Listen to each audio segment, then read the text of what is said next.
And here we see the dhal. And did you notice that, again, it's very similar to the dal? All we're doing is we add a dot to the top, and now we have a the sound. The, dhal.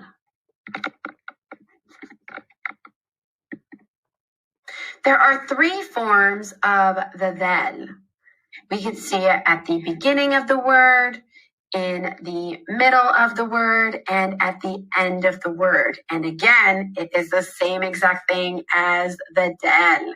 So this should be very easy for us to pick up. All we're doing is adding a dot at the top, which gives it the sound. Now let's look at some examples for dhal. Here we have it at the beginning of the word, dhura, which means corn. Dhura.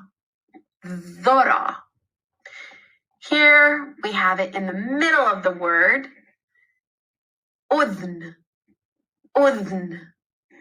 which is an ear, udhn. And finally, we have it at the end of the word. And no, I'm not giving you the word for churros. I am giving you the word for delicious, because that looks so yummy. And the word is ladid.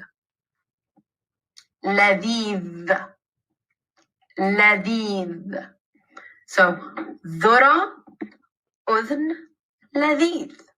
And again, the beginning, this is what it looks like. The middle, and finally the end. Let's keep going.